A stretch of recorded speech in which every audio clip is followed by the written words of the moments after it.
Doctor Abdul Kalam की सफल भरी कहानी सुनाती हूँ। डॉक्टर अब्दुल कलाम एक प्रख्यात भारतीय वैज्ञानिक और भारत के 11वें राष्ट्रपति थे। उन्होंने देश के कुछ सबसे महत्वपूर्ण संगठनों DRDO और इसरो में कार्य किया। उन्होंने वर्ष 1998 के पोखरण द्वितीय परमाणु परीक्षण में भी महत्वपूर्ण भूमिका निभाई। डॉक्टर कलाम भारत के अंतरिक्ष कार्यक्रम और मिसाइल विकास कार्यक्रम के साथ भी जुड़े थे। इसी कारण उन्हें मिसाइल मैन भी कहा जाता है। वर्ष 2002 में कलाम भारत के राष्ट्रपति चुने गए और 5 वर्ष की अवधि की सेवा के बाद वह शिक्षण, लेखन और सार्वजनिक सेवा में लौट आए। उन्हें भारत के सर्वोच्च नागरिक सम्मान भारत रत्न सहित कई प्रतिष्ठित पुरस्कारों से सम्मानित किया गया। प्रारंभिक जीवन। अबुल पकीर जैनुलाब्दीन अब्दुल कलाम का जन्म 15 अक्टूबर 1931 को तमिलनाडु के रामेश्वरम में एक मुसलमान परिवार में हुआ। उनके पिता जैनुलाब्दीन एक नाविक थे और उनकी माता अशिम्मा एक गृहिणी थीं। उनके परिवार की आर्थिक स्थिति ठीक नहीं थी, इसलिए उन्हें छोटी उम्र से ही काम करना पड़ा। अपने पिता की आर्थिक मदद के लिए बालक कलाम स्कूल के बाद समाचार पत्र वितरण का कार्य करते थे। अपने स्कूल के दिनों में कलाम पढ़ाई लिखाई में सामान्य थे, पर नई चीज सीखने के लिए हमेशा तत्पर और तैयार रहते थे। उनके अंदर सीखने की भूख थी और वो पढ़ाई पर घंटों ध्यान देते थे। उन्होंने अपनी स्कूल की पढ़ाई रामनाथपुरम स्क्वार्ट्स मैट्रिकुलेशन स्कूल से पूरी की और उसके बाद तिरुचिरापल्ली के सेंट जोसेफ्स कॉलेज में दाखिला लिया, जहां से उन्होंने सन 1954 में भौतिक विज्ञान में स्नातक किया। उसके बाद वर्ष 1955 में वो मद्रास चले गए, जहां से उन्होंने एरोस्पेस इंजीनियरिंग की शिक्षा ग्रहण की। वर्ष 1960 में कलाम ने मद्रास इंस्टीट्यूट ऑफ टेक्नोलॉजी से इंजीनियरिंग की पढ़ाई पूरी की।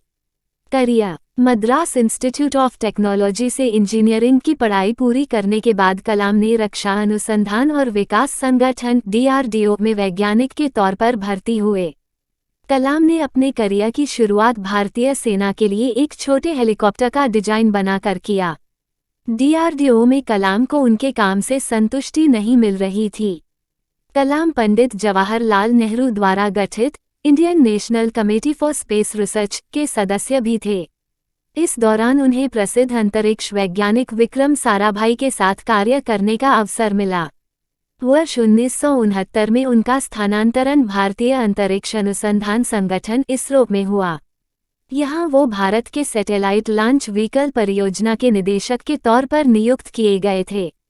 इसी परियोजना की सफलता के परिणामस्वरूप भारत का प्रथम उपग्रह रोहिणी पृथ्वी की कक्षा में वर्ष 1980 में स्थापित किया गया। इसरो में शामिल होना कलाम के करियर का सबसे अहम मोड़ था और जब उन्होंने सैटेलाइट लॉन्च व्हीकल परियोजना पर कार्य आरंभ किया, तब उन्हें लगा जैसे वो वही कार्य कर रहे हैं जिसमें उनका मन लगता है। 1963-64 के दौरान उन्होंने अमेरिका के अंतरिक्ष संगठन नासा की भी यात्रा की। परमाणु वैज्ञानिक राजा रमन्ना, जिनकी देखरेख में भारत ने पहला परमाणु परीक्षण किया, ने कलाम को वर्ष 1974 में पोखरण में परमाणु परीक्षण देखने के लिए भी बुलाया था। 70 और 80 के दशक में अपने कार्यों और सफलताओं से डॉक्टर कलाम भारत में बहुत प्रसिद्ध हो गए और देश के सबसे बड़े वैज्ञानिकों में उनका नाम गिना जाने लगा। उनकी ख्याति इतनी बढ़ गई थी कि तत्कालीन प्रधानमंत्री इंदिरा गांधी ने अपने कैबिनेट के मंजूरी के बिना ही उन्हें कुछ गुप्त परियोजनाओं पर कार्य करने की अनुमति दी थी। भारत सरकार ने महत्वाकांक्षी integrated guided missile development programme का प्रारंभ डॉक्टर कलाम के देखरेख में किया। वो इस परियोजना के मुख्य कार्यकारी थे। इस परियोजना ने देश को अग्नि और पृथ्वी जैसी मिसाइलें दी है। जुलाई 1992 से लेकर दिसंबर 1999 तक डॉक्टर कलाम प्रधानमंत्री के वैज्ञानिक सलाहकार और रक्षा अनुसंधान और विकास संगठन DRDO के सचिव थे। भारत ने अपना दूसरा परमाणु परीक्षण इसी दौरान किया था। उन्होंने इसमें एक महत्वपूर्ण भूमिका निभाई थी। चिदंबरम के साथ डॉक्टर कलाम इस परियोजना के समन्वयक थे। इस दौरान मिले मीडिया कवरेज ने उन्हें देश का सबसे बड़ा परमाणु वैज्ञानिक बना दिया। वर्ष 1998 में डॉक्टर कलाम ने हृदय चिकित्सक सोमाराजू के साथ मिलकर एक कम कीमत का कोरोनरी स्टेंट का विकास किया। इसे कलाम राजू स्टेंट का नाम दिया गया। भारत के राष्ट्रपति एक रक्षा वैज्ञानिक के तौर पर उनकी उपलब्धियों और प्रसिद्धि के मद्देनजर एनडीए की गठबंधन सरकार ने उन्हें वर्ष 2002 में राष्ट्रपति पद का उम्मीदवार बनाया। उन्होंने अपने प्रतिद्वंदी लक्ष्मी सहगल को भारी अंतर से पराजित किया और 25 जुलाई 2002 को भारत के 11वें राष्ट्रपति के रूप में शपथ लिया। डॉक्टर कलाम देश के ऐसे तीसरे राष्ट्रपति थे जिन्हें राष्ट्रपति बनने से पहले ही भारत रत्न ने नवाजा जा चुका था। इससे पहले डॉक्टर राधाकृष्णन और डॉक्टर जाकिर हुसैन को राष्ट्रपति बनने से पहले भारत रत्न से सम्मानित किया जा चुका था। उनके कार्यकाल के दौरान उन्हें जनता का राष्ट्रपति कहा गया। अपने कार्यकाल की समाप्ति पर उन्होंने दूसरे कार्यकाल की भी इच्छा जताई, पर राजनीतिक पार्टियों में एक राय की कमी होने के कारण उन्होंने ये विचार त्याग दिया। 12वें राष्ट्रपति प्रतिभा पाटिल के कार्यकाल के समाप्ति के समय एक बार फिर उनका नाम अगले संभावित राष्ट्रपति के रूप में चर्चा में था, परंतु आम सहमति नहीं होने के कारण उन्होंने अपनी उम्मीदवारी का विचार त्याग दिया। राष्ट्रपति पद से सेवामुक्त होने के बाद का समय। राष्ट्रपति पद से सेवामुक्त होने के बाद डॉक्टर कलाम शिक्षण, लेखन, मार्गदर्शन और शोध जैसे कार्यों में व्यस्त रहे और भारतीय प्रबंधन संस्थान शिल्लोंग, भारतीय प्रबंधन संस्थान अहमदाबाद, भारतीय प्रबंधन संस्थान इंदौर जैसे संस्थानों से विजिटिंग प्रोफेसर के तौर पर जुड़े रहे।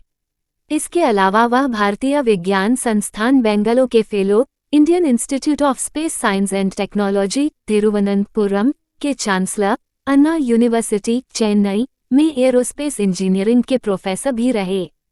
उन्होंने IIT हैदराबाद, बनारस हिंदू यूनिवर्सिटी और अन्ना यूनिवर्सिटी में सूचना प्रौद्योगिकी भी पाया था। कलाम हमेशा से देश के युवाओं और उनके भविष्य को बेहतर बनाने के बारे में बातें करते थे। इसी संबंध में उन्होंने देश के युवाओं के लिए व्हाट कैन आई गिव पहल की शुरुआत भी की, जिसका उद्देश्य भ्रष्टाचार का सफाया है। देश के युवाओं में उनकी लोकप्रियता को देखते हुए उन्हें 2 बार 2003 और 2004 MTV youth icon of the year award के लिए मनोनीत भी किया गया था। वर्ष 2011 में प्रदर्शित हुई हिंदी फिल्म आई एम कलाम उनके जीवन से प्रभावित है। शिक्षण के अलावा डॉक्टर कलाम ने कई पुस्तकें भी लिखी, जिनमें प्रमुख हैं India 2020, a vision for the new millennium, wings of fire, an autobiography, ignited minds, unleashing the power with in India, mission India, indomitable spirit आदि। पुरस्कार और सम्मान। देश और समाज के लिए किए गए उनके कार्यों के लिए डॉक्टर कलाम को अनेकों पुरस्कारों से सम्मानित किया गया। लगभग 40 विश्वविद्यालयों ने उन्हें मानद डॉक्टरेट की उपाधि दी और भारत सरकार ने उन्हें पद्म भूषण, पद्म विभूषण और भारत के सबसे बड़े नागरिक सम्मान भारत रत्न से अलंकृत किया। मृत्यु 27 जुलाई 2015 को भारतीय प्रबंधन संस्थान शिल्लोंग में अध्यापन कार्य के दौरान उन्हें दिल का दौरा पड़ा, जिसके बाद करोड़ों लोगों के प्रिय और चहेते डॉक्टर अब्दुल कलाम परलोक गए। मैं उम्मीद करती हूँ कि कहानी आपको बहुत अच्छी लगी होगी।